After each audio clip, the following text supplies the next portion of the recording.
Welcome to the Roots of the Spirit podcast. I'm your host, Spirit Tawfiq. I'm a social justice passionista and daughter of the civil rights movement. This podcast is my commitment to serve as an intergenerational bridge and galvanize change by having honest conversations about identity, the social construct of race, racism, and social justice. Welcome to Roots of the Spirit. Hello, Roots of the Spirit community, and welcome to another episode of the podcast. Thank you to my loyal listeners and a very special welcome if this is your first time joining us. I created Roots of the Spirit in 2018 as my commitment to uproot racism through storytelling, education, and the arts. This podcast is a part of the storytelling aspect of the movement, but I also have many other offerings, such as a speakers bureau featuring speakers whose messages align with my mission. I am the playwright of 1/9, an exploration of human dignity and racial conflict as seen through the eyes of Minnie Jean Brown Trickey, one of the Little Rock Nine who desegregated Little Rock Central High School in 1957. Also, I host workshops and speak professionally in K-12 schools, colleges, universities, and other organizations, bridging the past to the present and inspiring people from all walks of life to learn their own roots in our interconnected history. For more information, go to my website at www.rootsofthespirit.com. I recently launched a pilot Roots of the Spirit book club, which you are cordially invited to take part in. The first book we'll be reading together and discussing is How to Be an Anti-Racist by Ibram X. Kendi. My hope with this is to engage with you on a quest to elevate our collective consciousness about our shared history and work together to learn how to be an anti-racist. More information, head over to Roots of the Spirit Facebook page and send me a message. To help propel the movement forward, please tell your family and friends about the podcast. It would mean the world to me for you to like, share, rate, and review the podcast. I will post your gracious reviews and comments on my social media, and I appreciate you immensely. Now for today's remarkable podcast guest. Monica O. Montgomery is an arts and culture innovator using creativity and narrative as a means of bridging the gap between people and movements. She is the newly minted executive director and chief curator of the Prince George's African American Museum and Cultural Center, a home for Black excellence. Monica advocates globally for social justice at the intersection of art, activism, and culture. As a curator, thought leader, and public speaker, she has curated exhibits on Black Lives Matter, African American Resistance Histories, climate change, social activism, freedom from slavery, feminism, and more. She holds a Bachelor of Arts in Broadcast Communication from Temple University and Masters of Arts in Corporate Communication from LaSalle University. She taught at Harvard University, Pratt Institute, and NYU. Monica holds leadership advisory positions in OfByFor All Change Network, leading Changemakers, and is co-founder and strategic director of Museum Hue, a multicultural organization advancing diversity, equity, accessibility, and inclusion initiatives, centering people of color in arts, culture, museums, and creative economy. Please welcome Monica O. Montgomery.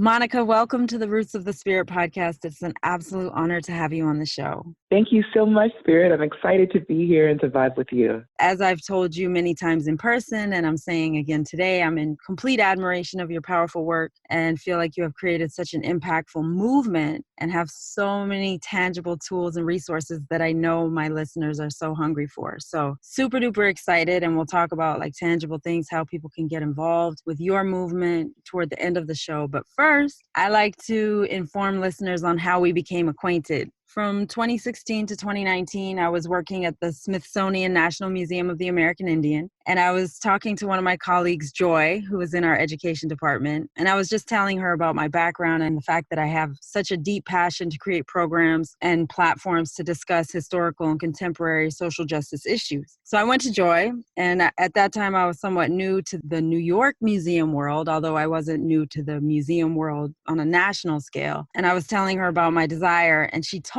me about your newly founded organization, Museum Hue, as you describe a multicultural platform advancing diversity, equity, and inclusion initiatives for people of color in arts, culture, museums, and creative economy that you founded with your co-founder, Stephanie Johnson Cunningham, in 2015. I throw that out there as a teaser, and we'll totally come back to it. But when she told me about your organization, I was so intrigued because, as I've mentioned to you before, I worked in the National Park Service for many years, and I was immersed in the museum world world. And Museum Hue would have just been like a life changer. Before we dive into your incredibly remarkable career, I'd like to talk about your background. Can you tell me where you were born and raised and anything you'd like to share about your family roots? Sure thing. I am proud to say I was born and raised in the great nation state of Brooklyn, New York. Yay! Yes, spread love is the Brooklyn way. So it's been really great growing up in the heart of New York City, a place that has a lot of diaspora vibes, a lot of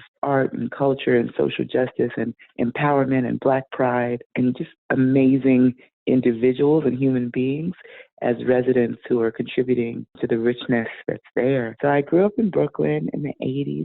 It was an interesting time. This was before New York became quite so commercialized and commodified, back when it was a little grittier. So that was quite an interesting transition to go from the New York that I knew and loved growing up to now with all the red hop-on, hop-off tour buses and the gentrification of everything, the Starbucksification of everything, and just the ways that now New York is, I will say, really making itself tourist friendly, although I don't know if it's as resident friendly as it needs to be. But I had a great upbringing. Mother and father were both involved in my life. I'm an only child, so I was always kind of, thoughtful, head in the clouds in a good way. I was very much like a lover of books, a lover of nature, kind of enjoyed other people and extremely extroverted when I was around other children. But when I wasn't, I could definitely entertain myself and have amazing inner worlds within my childhood, which was special and vibrant. I went to public school, Catholic school, and private school throughout my life. And that was also an interesting way to segue through different educational experiences. Member of the Girl Scouts, member of a Baptist church that I grew up in for the majority of my life, and just had a real expansive upbringing. Had the good fortune to travel internationally once or twice when I was in private school, because that's what they did there, but not in public school. And I went to public school up in Harlem. So kind of going between Brooklyn and Harlem, Manhattan and Brooklyn were my mainstays. And I'm grateful for the upbringing I had and how it's really positioned me to be a global citizen and just an appreciator of culture and heritage. Wow, I'm really interested to hear your perspective on the difference between your different educational experiences. But before you describe that, I have air quotes up in the air that you can't see when I say the word race. When was the first time that you became aware of, quote, race? Interesting question. I don't mind these questions at all. I will say I'm an African American woman. I identify as Black American, sometimes identifying as Black diasporan. My heritage is that my dad and that side of the family, paternal family, is from New Orleans. And so there's a special kind of Black folk in New Orleans. And growing up there with the culture of Mardi Gras, civil rights legacy, music, culture, great food. There's definitely a jazz that's in the air, that's in the everyday lives of the people, and jazz in the music. And so that was what I was immersed in as a child. And my mom's side of the family came from the Carolinas and migrated toward D.C. So Washington, D.C. also had a different sort of Black pride and empowerment, definitely a dignity, not as jazzy of a city, but equally meaningful in terms of its positionality in the national conversation, the landscape. My mom and her siblings went with my grandmom. She took them to the March on Washington, and she got to witness the I Have a Dream speech. So all of that, I believe, funneled my parents to the kind of progressive, pro-Black parents that they were, and they infused that into me. So very early, my mom, for all intents and purposes, for much of her career, she was a graphic designer. She worked at the New York Times. She designed textbooks. She did a lot of freelance work. She worked at Women's Day and some other magazines that closed. My dad, for a great period of time, was I guess you could say a management consultant, but he also did a lot of work with African-American books and ephemera. He appraised African-American estates. I had the good fortune of working with him on the appraisal of Rosa Parks' estate. Wow. Carter G. Woodson's estate. And so that's a lane that he's been in. And he's been one of the few Black men in that work. And certainly, hopefully, he's blazing a trail for more to follow. But he also wrote a book, and tangentially getting back to your question, he wrote a book called, fantastic. Thank you for the time and the space to share. This is great. This honors them. I'm happy to share. He wrote a book called Collecting African American History. It's now out of print, but I think you can find copies on Amazon. So his whole life, he has been collecting African American history as a hobby and a business, and a passion and a calling for the culture. So he mostly collects books. Some of them are very rare books and manuscripts. On occasion, he's collected some art. And in that process of collecting books, art, as well as ephemera, anything that is paper, postcards, or anything like that, letters, he has learned the value and the importance of those items, as well as a broader spectrum of Black history and hidden histories that aren't told. So he then went from collector to emerging into appraiser. So he still collects, but he now appraises and assists other people with their collections, which is a great transition. All of this to say, when I was a youth and a child, my parents would constantly teach me, because both of them are educators in their own right. My mom segued into teaching and then became an art teacher, and then she became an assistant principal. And my dad has often taught on the collegiate level.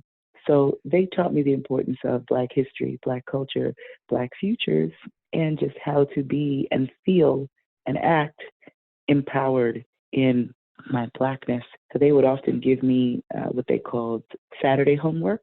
So, I had one set of work from school, and then my parents were coming with a whole different set of like flashcards and dates and, information about different movements, trying to educate me about like culture, sport, and history, certainly about legacies of the transatlantic slave trade, Jim Crow, and how we overcame that. So I was always getting a full immersion in Black history and studies from my parents from a young age. And that, I didn't know it. I was resenting it at the time, like, who gets homework from their parents? But it shaped me. It shaped me. It gave me a great perspective. It gave me a grand worldview. It gave me just a pride in my culture, in my family, in the ancestors for all they did and all they have contributed and all they are. And so I think that was keenly important in my formative years, combined with the fact that I grew up in an actually predominantly white neighborhood. I grew up in Brooklyn Heights. I was one of the only Black children in the condo co-op complex that I grew up in. So most of my friends were from different races. And I remember longing for a Black friend. I remember that intense craving feeling. I finally got one closer to when I was a teenager. But there was myself. I remember there was a young Latinx boy. There were lots of white folks. I believe one Asian child. And we would all kind of, play together and endure this overwhelmingly white space, white gaze, kind of disdainful looks from residents who at the time didn't even think children should be playing in the complex. Because again, it wasn't like we had a backyard. We're like, and it's like 8 buildings. There's lots of parking in between and kind of like grassy knolls between that. But it wasn't like a designated play space for kids. So often security was like, hey, kids, shoot. Long story short, I remember first best friends, there was a set of twins, young white girls. And I remember enjoying playing with them so much, and it was so great. And then one day, I don't remember how old we were. I'm going to say somewhere between maybe 8 and 10, perhaps. Might have been a little younger. I remember asking them, why are you a different color than me?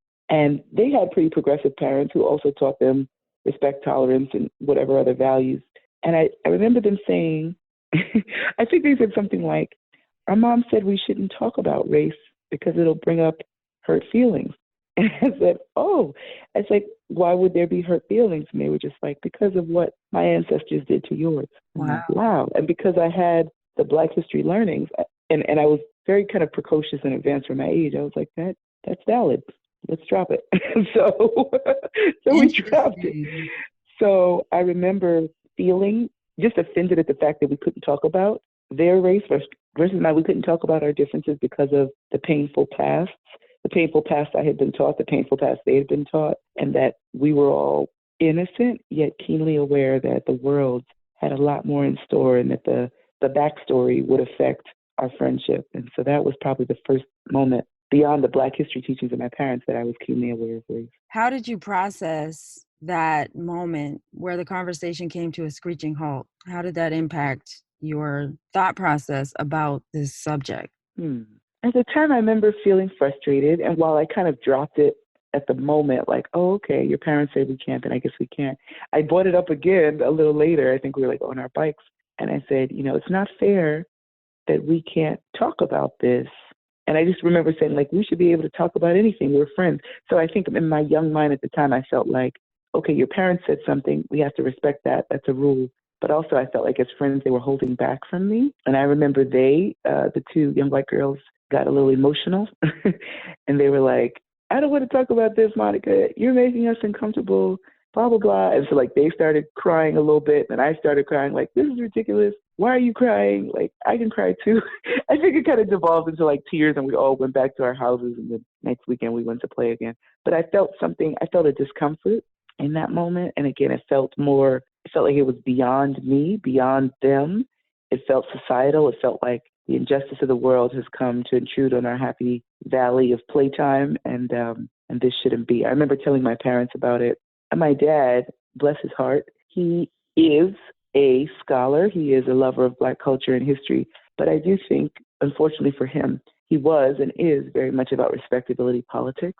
In that, and my working definition is someone who doesn't want to rock the boat, someone who is very conscious of the feelings and the privilege of others and doesn't want to engage in tackling tough topics or conversations or actions that would be deemed as offensive or be presumed as radical. And so he's very much walking that line. He, went to Harvard for undergrad, Columbia for his PhD. So he was a Black person immersed in white spaces. And I'm sure there was all sorts of levels of institutional, interpersonal, systemic racism enacted on him, and that impacted him. And so he was very much about like, don't be the angry Black kid, woman, person. So he was kind of infusing me with that message simultaneously with the pro-Black. So it was like, hey, be proud of your people, be empowered. Also, don't go doing radical shit. No one will like you, which is, again, a curious mix of messages. And so when I told him, like, hey, my little friend's, crying, we couldn't talk about this, and I felt uncomfortable, and I cried, and I came home, and he was like, no. He's like, their parents are right.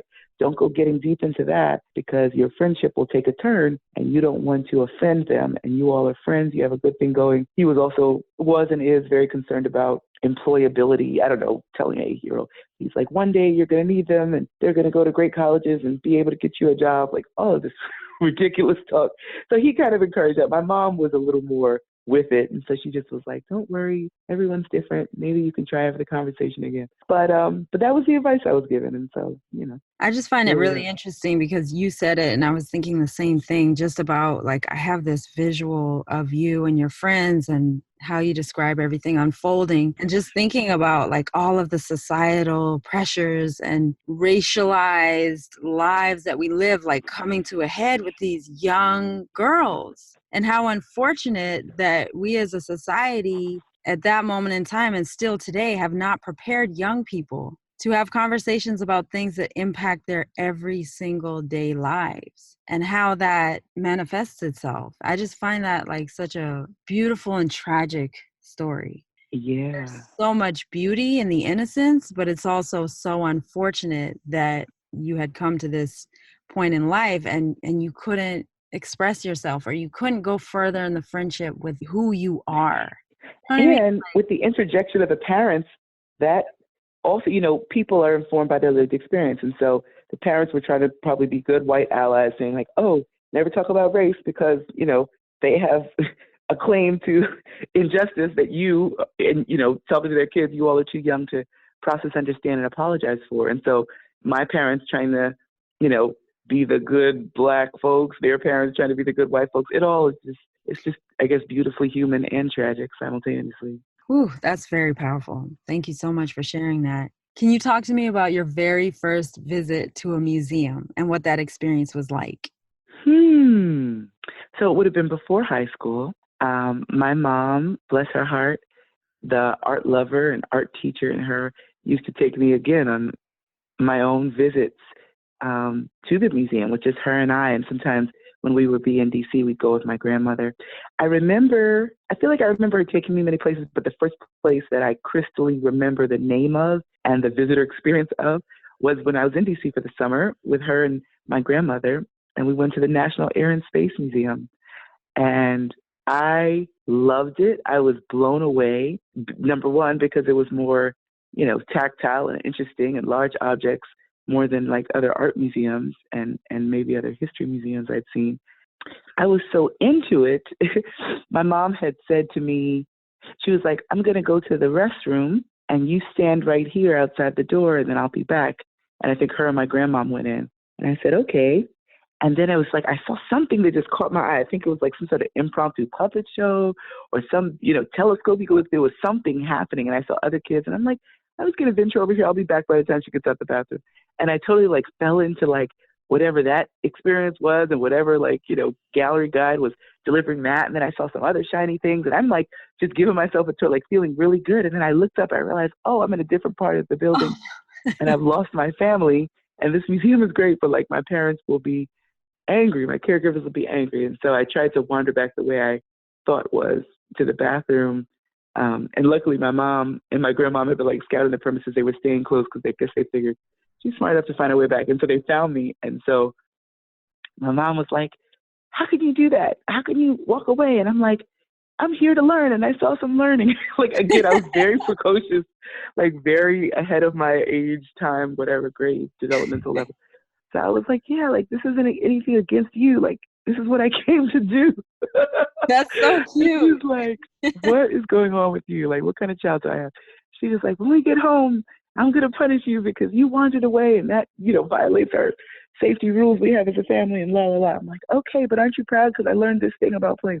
So I remember that keenly, very keenly. I remember the joy, the wonderment, the fear of when I got back there, what she would do, but also remembering I really like these spaces and I want to come to museums as often as possible. That is so cool, especially considering the path that your career has taken. How cool. I would love to talk about your high school experience, how it differed from middle school and where you went to school. Sure. It's funny. I didn't enjoy high school, and so my memories of it are dim. I feel like my life really started when I got to college. But I went to A. Philip Randolph Campus High School right across from City College up in Harlem. It is a public school. And so around the middle of my life, in my teenage years, my parents got divorced, and that rocked my sense of self and my existence in many ways. And one of the ways was that when they were together, they would often be on one accord of what school I should go to. And as they were separating, there was a lot of discord around that, a lot of arguments. My dad wanted me to go exclusively to private schools because, again, he was very worried about the future, college, employability, being around and amongst white people that could potentially help my cause in the future because that was what he believed had value. My mom was more frugal, said she could have a good education everywhere. And my mom, being a public school teacher, wanted me to go to like top public schools. So I was in Brooklyn Friends, a Quaker Friends school for a few years, loved that experience. Then I got thrust into a Catholic school for a year, hated that experience. And then I guess the medium was I got tossed into A. Philip Randolph back to public school for high school for 3 years, 10th through 12th grade. I learned a lot more about like people, streetwise things. When I went there, there was a lot of gang activity happening at the time. I remember big, feelings, scary incidences between the Bloods, the Crips, and the Latin Kings. So that colored a lot of my reality. I always remember keenly feeling like I shouldn't be here. If my parents could get along for the sake of me, they would have known that. Being someone who's just always developmentally advanced, you're always having thoughts that don't quite fit your age group, your body, or what people believe you should be capable of. Mm-hmm. So I remember like having intense philosophical debates with myself, like, why couldn't they get along just a few more years until I went off to college? And then we could have had this beautiful Cosby life. At the time, Bill Cosby and his family was something to aspire to, no longer. But it was like, why do they have to do this? Like, they're ruining my future, blah, blah. So I was having like all of these like intense thoughts in myself. So every time like, someone would be stabbed or something would happen in school, and my friends would be like, oh my God, did you hear about the stabbing? Or like often they would beat up teachers, very often, scarily so now. So I'm like, wow, as an adult, I'm like, imagine a mob of teenagers descending on someone because they didn't get a good grade. But that was very frequent back then. And so I remember they'd be like, yeah, such and such teacher got beat up. They're going to be in the hospital. So we have a free day. There's no substitute. And I was just like, Jesus. So I was really, really, really, I don't know. It was unfortunate for me to be there. However, I will say there were some bright spots. Made a lot of interesting friends. Learned a lot about, I hate to say it or sound like this, but how the other half lived, because I had a pretty charmed middle class existence. And had not been introduced to elements of socioeconomic under-resourcing, poverty, etc. And so in this environment, I saw some of that in my classmates and in the surrounding neighborhood. On high notes, also, I got to take a lot of AP classes, as well as some college classes at City College. So it was interesting. It was definitely a memory. We just had our 20th anniversary for high school. I'm like, oh my God. And everyone went and I didn't. I mean, God bless them, right? I sent a donation for the scholarship fund, but yeah, that was high school. And then I went to college and life got better. What were your aspirations in terms of a career, or were you decided at that point in time? Yeah, I had been thinking about careers since I was 8, and my dad was forcing that reality on me. What are you going to do when you grow up? So I was very career ready. I remember creating business cards in high school, giving them out to people, and people would like laugh at me and throw them on the floor. But I was like, I'm just trying to network. Like again, I was That ahead is of my so time, cute. out of my time. I don't even know what was happening. But yes, I was ready for a career. So I was very fascinated with language, writing, communications, the written word, the verbal word, and that whole study. At the time, we didn't have a quality college resource center, but my dad, being who he is and, amazing scholar and all these things, he started taking me on college trips on his own, which I appreciate and to this day thank him for. And so while, the college resource center was like, yeah, CUNY's down the block, look at them. My dad's like, actually, we're going out of state to see some places. So we were talking to Syracuse, University of Buffalo. I applied for about 8 schools. I got into all of them. I think Northwestern, Dillard down in New Orleans, a bunch of them, Loyola in Baltimore. And at first I wanted to do English because I did always really great in English, A's and A minuses, and I liked speaking and reading. But my dad said, do you really want to study literature or do you want to study communication? And that was like a new word for me. I'm like, what do you mean communication? All I would think was like telecommunications with phones. He's like, yeah, communication, the art of communicating and how that's done. And that can lead you into like advertising, marketing, and public relations. You could work with radio and TV. And I was sold. So thank God my dad opened up that realm to me. And that's when I realized I wanted to do that. I had wanted to be a lawyer for many moons. And I figured I'd do communications as undergrad and law on the graduate level because I wanted to fight injustice and I really liked to debate. I was on the debate team. I did fairly well with it. But my aspirations to be a lawyer kind of faded away after I saw all that it took and how dehumanizing, the bar exam and just having to cram so much information in your head. And so I kind of came out of that. But I went to school wanting to do, radio and TV. And so my major was broadcast communications. So I studied that. But then I really got interested in the wide world of, communications to, going from journalism to more so how to compel, how to persuade, how to string words together to call to action. So that's when I really switched my major to marketing and public relations and excelled there. I had a great college experience. I was on the 5-year plan. So I graduated a little past schedule, but it was all good. And that formative experience really helped me just to kind of walk through the world the way that I do. I also have my master's in corporate and integrated marketing communications. And so even though I never went to school for any of the careers I had, museums or other ones, I feel intensely capable and ready for anything because I understand how to communicate and how to deliver a message. And that serves you well in any field. Absolutely.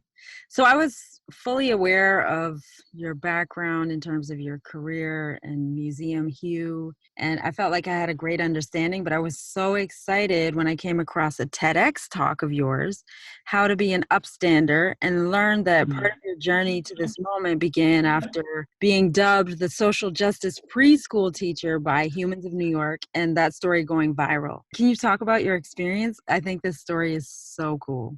Sure. Yes. When I lived in D.C. the first time, I was a teacher, charter school system, working in early childhood education, mainly dealing with pre-K3 and 4. I did a little kindergarten, but mostly pre-K3. And it was amazing and beautiful. And because I appreciate just the journey of humanity and developmental stages and learning so much and remembering my own developmental stages, I really tried to love up on the children and infuse a lot into them. I taught in a Reggio Emilia school, which is a philosophy of using kind of nature, what's in the sound environment, and other things that are child-centered project-based learning to teach. So not doing a lot of heavy, bright colors, buying things from teacher stores, but rather letting the children do project work and art and craft work that populates the walls, that teaches them that they can look around the room, see things at their eye height, see their own work, and understand and learn from that. So it's there's many philosophies of teaching, that's one, but I enjoyed that space. Long story short, really liked teaching younger kids. They're literally new to the world and they're like sponges, and you can create a culture of welcome, a culture of safety, a culture of innovation and understanding or otherwise. And so unfortunately, societal circumstances, once again pushing it on the innocence of children, made me take a bold stand. At the time, this particular year I was teaching, that's when Trayvon Martin was ruthlessly murdered by the vigilante George Zimmerman. May he always be haunted, and pursued and brought to justice one day. And understandably, this was what some dubbed the beginning of the modern beginnings of the Black Lives Matter movement, with the accompanying hashtag and direct actions, etc. And so when that happened, there was a lot of talk about it. It was in the news. It was kind of all over the pop culture psyche. And the students and parents were very kind of upset. Students were very anxious. And students were kind of asking questions about what's happening because they were being shielded from it largely by their parents and caregivers. And they weren't able to get, straight answers, nor did they understand, many of them, the concept of racial profiling and extrajudicial violence, state-sanctioned violence, all of that. And so kids were coming up to me asking crazy questions like, oh my gosh, they call me Miss Gummy. Miss Gummy, are we safe? Are we allowed to eat Skittles? Are the police going to hunt us down and kill us? Is wearing a hoodie make you a bad person? All these snatches of the story that got kind of tossed up in their minds, in their young minds, and they're trying to contextualize. And I was also equally bothered and haunted by the incident and by the reaction the kids were having. And I felt like with all this educational philosophy, it is our core duty to teach our kids and the youth around us about what's happening in the world and to prepare them for the world, the realities of the world. So I would talk to some of my other teachers and administrators like, hey, my kids are asking questions, things are happening, what should I do? They were like, oh, don't worry, just tell them to go run and play. They can't understand, it's too much for them. Don't sweat it. But I didn't feel comfortable with that answer. And so I created a curriculum, or rather a lesson plan, a unit plan that spanned for several weeks around community care and Black Lives Matter, trying to teach them the concept of the value of Black and brown lives. My kids were mostly all of them African American, African continental, and Latinx kids, and just trying to teach them about safety, about strength in numbers, about unity, about justice, about how we can care for one another, how they can be safe as they can possibly be in instances where they have to interact with law enforcement, and how we need to do, service learning to kind of pull it all together. So we did a lot, and we did community cleanups, and we wrote letters to Trayvon Martin's mom and sent it to her foundation. We talked about things. We used, things like M&Ms and other little colorful objects to illustrate how some people are often prejudiced against people because of the color of their skin, and how that's not right, that's not the way to be. So we did our best to work through it. And over that time, it was good because the kids started to, feel a little better, less anxious. And then we got through it. And at the end of the school year, I was feeling good. Kids and parents were feeling good. And my principal called me in the office. And basically, I thought I was coming to sign a contract, but she said, I don't know what you thought was happening or what you thought you were doing, but I didn't hire you to be an activist. And the administration is whispering about you. They're not happy with all this stuff you're teaching the kids. This is not what we wanted you to do. And you are fired. And that was a devastating day, getting fired for teaching what I thought was social justice in context with their age and their level, and that helped them move through a difficult time. But that was not the agenda of the administration, and they were very hostile to me, and I had to leave that school. And I was devastated because I felt like, wow, if this isn't what you can do in school, like, where can we do this? Where can we talk about social justice? Where can we teach kids the truth? This is ridiculous. And I had really heavily identified at that time my identity as a teacher because I'm from a family of teachers. I thought I'd do teaching and be a teacher forever, but I wasn't. So I had to regroup. I had to rethink. I had to move away. How did that make you feel, being fired for doing what you knew in your heart was right and what was actually helping the young people? What did that moment mean to you? Yeah, that moment was a turning point in how I identified and taking a stand. I felt extreme disappointment. I felt rage. I felt righteous indignation. I was furious with all involved. I was angry that I ever got myself so deeply. I guess I felt betrayed and tricked that the promise of modern education was a place that I could be myself, that all these progressive values that many of these charter schools are spouting, that they weren't living up to them and that it was all a farce. And I realized I needed a new career because my heart couldn't bear going back to teaching if this is what it meant. So what then changed? My desires changed. I went from just wanting a stable job to wanting to be in a space that had meaning, to be in an arena where I could pursue my values of social justice. I could be myself. I could contextualize what's happening in the world and do that for a living. And then I realized I needed to do that and I needed to find that space. And I realized maybe that space doesn't exist, but I'm going to create it. How did you end up creating that? To make a long story short, I realized that I would like to fuse my love of museums with my love of social justice to create what I consider the first mobile social justice museum, a place where people could contextualize and feel their feelings and understand and take action, right? So yeah, let's grieve, let's cry, let's talk, let's have the conversation, and then let's act and let's be moved to action. And so I founded the Museum of Impact back in the day. It's not that far along, but it was interesting because I didn't have any experience working in museums. I had, very new experience pursuing social justice themes, but I decided that instead of going back to school and getting a degree, which is often the conventional wisdom, I was going to learn by doing, going to learn by volunteering, apprenticing, studying, part-time working, doing anything I could to get deeper in the world of museums so that I may understand and infiltrate so that then I can recreate them in an image of justice, and equity that I believed needed to happen. And at first I thought there might be a museum like this. The closest I came was finding many Holocaust and civil rights spaces. And while those are valid and good, I wasn't trying to focus on a specific period of time. And I really wanted to focus on what was contemporary. And I didn't see any contemporary action at the time where museums were responding, reacting, relating, and curating around social justice. So I said, that's what I'm going to do. So I had a lot of BS jobs. I volunteered in many places. Many of the people that are now clients and friends wouldn't give me the time of day initially. And when I say people, I mean museum people, because I didn't have a museum degree. I'm coming from a different background. You'd think that someone with a bachelor's, a master's, and classroom education experience with an eye towards marketing and events would be of value in a museum space, but I was often undervalued, told that I wasn't a good fit, outright told on interviews. I would say a children's museum, which shall remain nameless. I interviewed there, and the interviewer said, I don't trust classroom educators, and I don't think you belong in museums. You should go back to the classroom. Wow. That person and that institution are now Museum Hue members. Hello. So it's interesting. All of the, all the strife, all the kind of coming up the rough side of the mountain, it forged me in the fire, but it made me the person I am. It made me not seek outside validation, but rather be guided by spirit, right? Your name, and be guided by truth and be guided by what I believe to be right in concert with what communities have stated they need, not coming from a savior complex, but coming from a true place of wanting to give and give back and be in concert with the needs of community. So I learned all I could about the museum world. I had all the part-time, per diem, volunteership, apprenticeship, underpaid, under-resourced jobs in the world.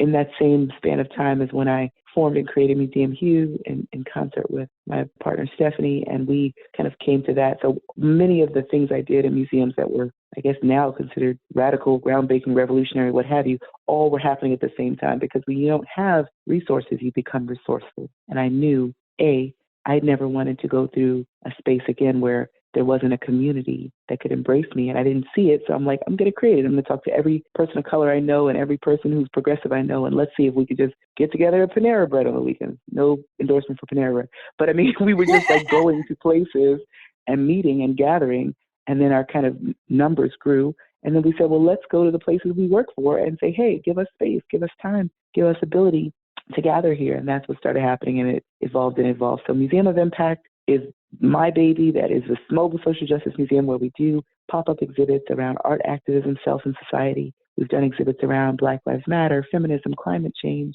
the school-to-prison pipeline, any number of social issues and current event challenges. And we've done custom exhibits of contemporary art by very socially engaged artists, as well as facilitated town halls and dialogues. And then Museum Hue is what I've done in community with others, building a space, a brave, safe space, a place we can be, that we can be centered, that people of color and difference are setting the tone and setting the trend and making sure that our needs are getting met.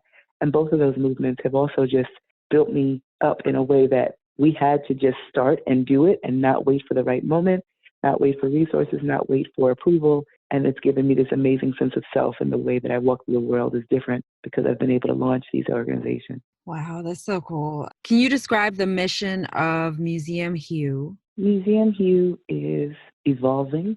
I'll say that. And the way that I conceive of it, we are advancing the visibility and viability of people of color in arts, culture, museums, creative economy. We have done much organizing work around three large buckets: community, culture, and careers. We're very big on the career part, meaning we try to be a resource, HR space, a place for job finding, job coaching, job training, helping people get their foot in the door and advance in museum and arts and culture careers.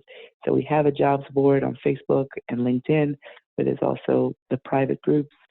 We have a website that also features jobs that is updated regularly. And we kind of vacillated between being a space for finding and learning about careers, a space for really being in community with others.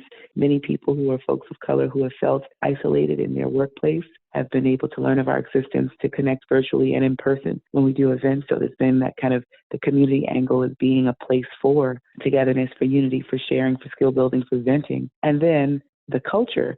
We, at one time in our existence, were often doing field trips for everyday people, for folks that worked in museums and those that didn't, giving people access to world-class museum spaces and cultural spaces for free. So if it's a place that was a paid space, we would broker and get free tickets. If it was a free space, we would work with them and find ways that we can bring people out. And we were actively kind of being tour guides in a way for folks to feel welcome in the space and take a trip with like-minded folks and enjoy culture. While that hasn't happened as much recently, I think overall in our years of existence, we are trying to rededicate ourselves to really diversity, equity, inclusion in action. And what is it like to really operationalize that, centered from people of color, women of color, folks of color who are doing this work.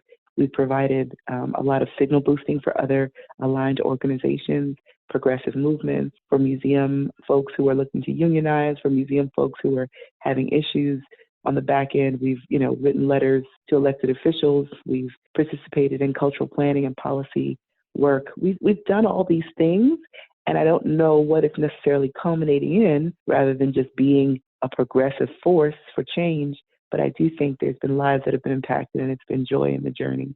Well, I can speak personally. You're literally changing the narrative. You're creating a space for young people to be able to feel like they belong in the museum world. And I say that because there's so many different layers and dynamics to it. But as I was saying, as we were chatting offline, as somebody who worked in the museum world coming up in the 2000s, I did not see myself reflected.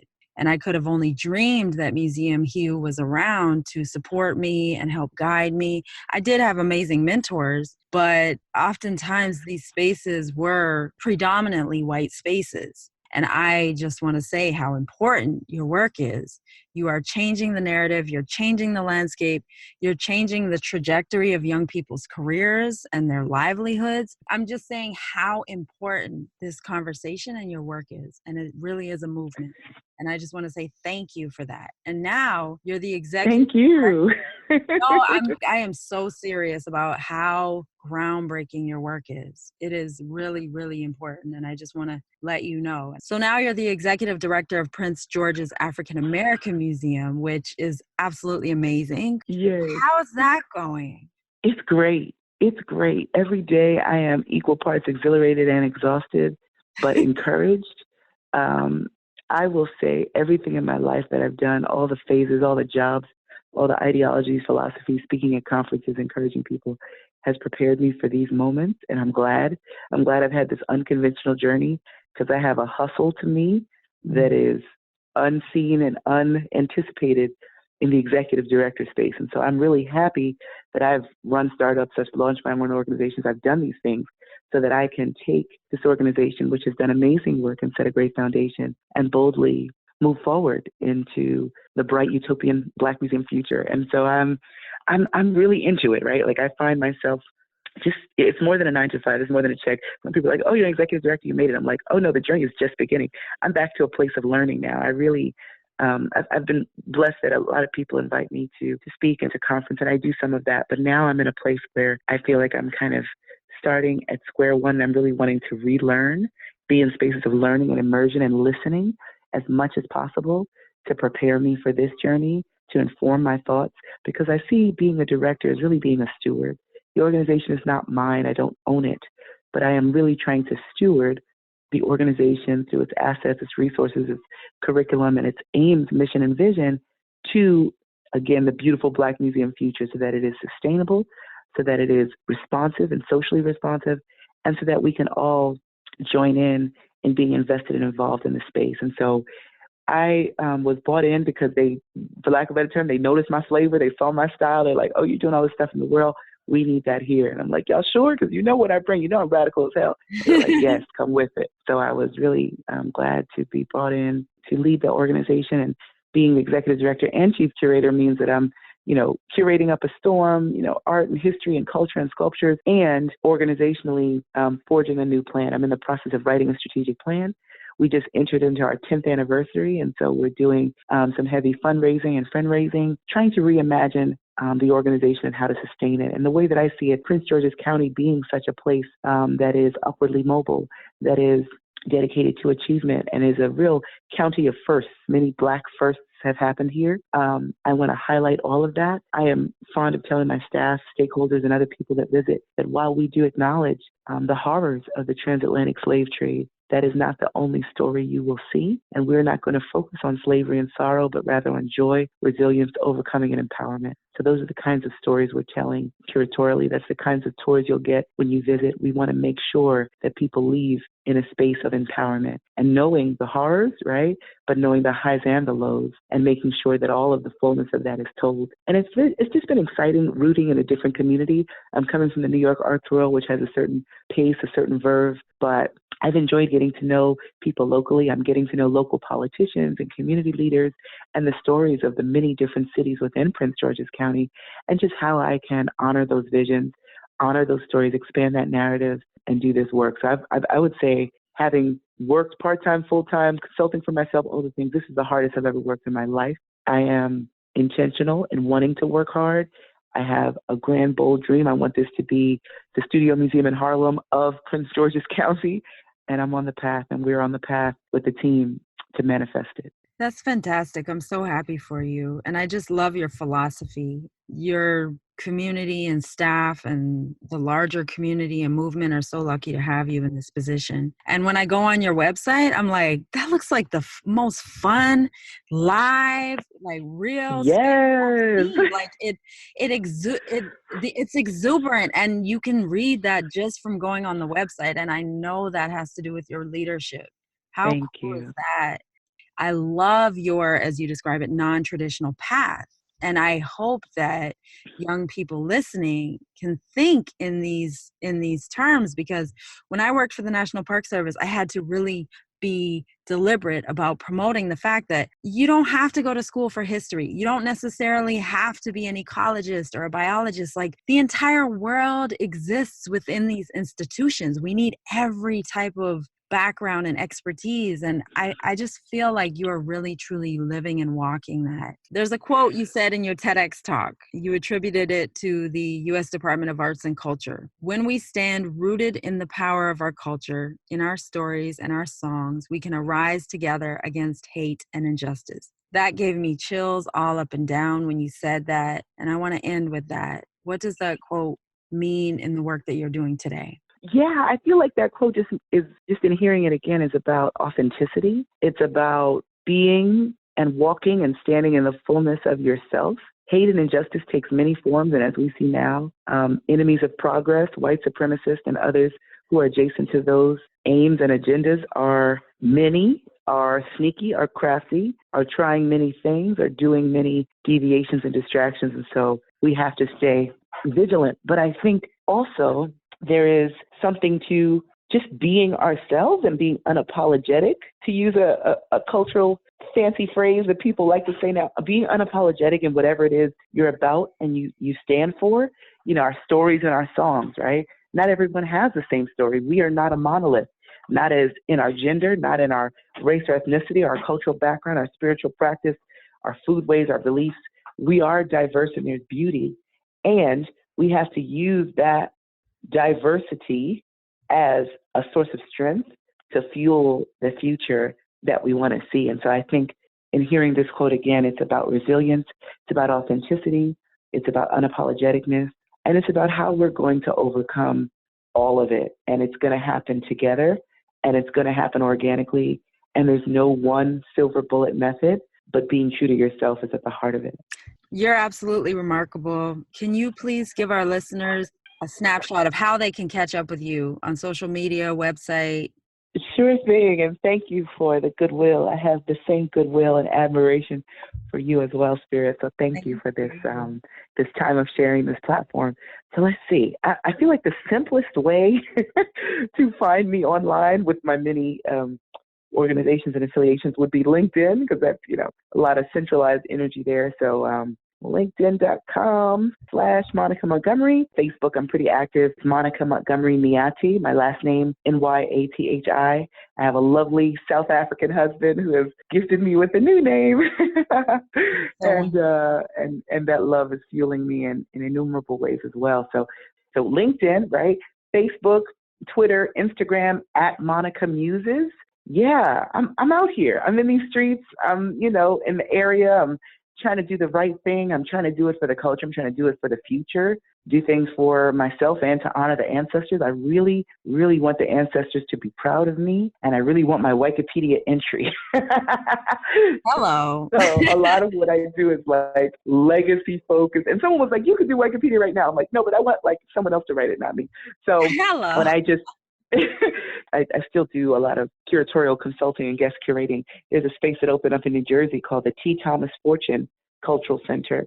And T. Thomas Fortune is someone whose name has been lost to the sands of time.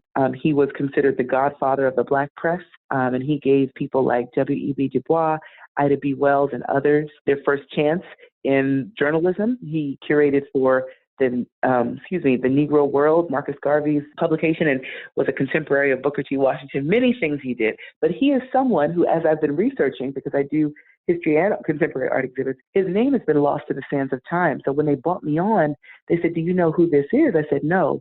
And he's like, well, do you know one of these quotes? And his quote was that progress is made forward ever, backward never. And that's one of my personal, mantra quotes. That's also a quote that we recited in our wedding when I got married to my husband in a Zulu wedding in Johannesburg. And it's a quote I've used when I've curated at places like Weeksville and other places. So unknowingly, I've been using this quote, wrongly attributing it my whole life.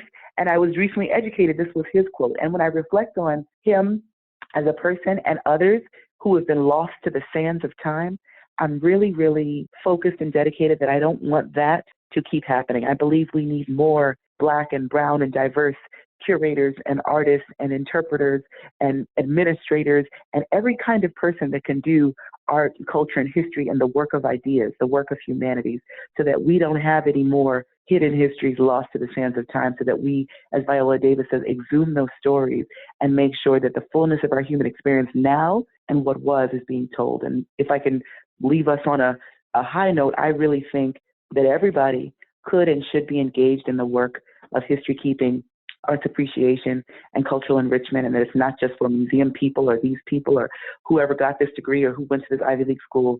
It is our birthright. Art and culture is our birthright. I say that to my staff every staff meeting. And when we walk through the world with that, we know that this work and other types of work is valid, is necessary, is good, and that we have to be involved. That's what I'm about.